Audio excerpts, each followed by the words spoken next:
प्रभु येशूने संधी धरली, फिर मागे आल्याच पाऊली, फिर मागे आल्याच पाऊली.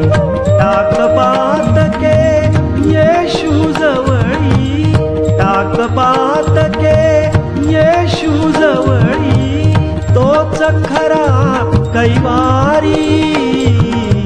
विचार कर अंतरी मानवा, विचार कर अंतरी मानवा, विचार कर अंतरी.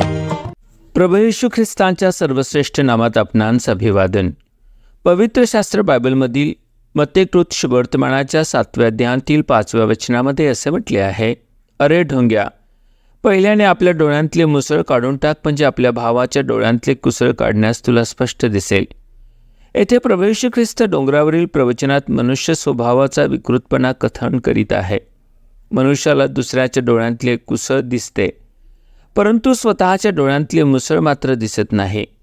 प्रभूच्या बोलण्याचा अर्थ असा होतो की मनुष्य आपल्या भयानक पाप व अपराधांकडे दुर्लक्ष करतो, परंतु इतरांच्या छोट्या छोट्या चुकांवर तीव्र प्रतिक्रिया देतो व त्यांचा न्याय करण्यासाठी न्यायासनावर विराजमान होतो.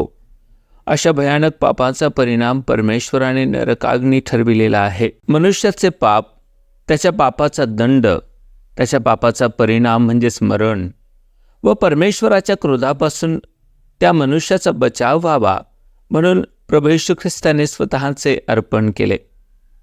तो निर्दोष व निष्कलंक असतानाही त्याने सांडलेल्या बहुमोल रक्तामुळे तो मानवांच्या पापांसाठी प्रायश्चित्त ठरला.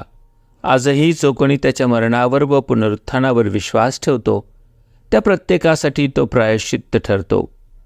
अशा मनुष्याचा त्याचे पाप, पापाचा दंड, पापाचा परिणाम व ओढवलेल्या परमेश्वराच्या क्रोधापासून बचाव तर होतोच, परंतु तो परमेश्वराच्या प्रीती, कृपा व अनुग्रहास पात्र ठरतो.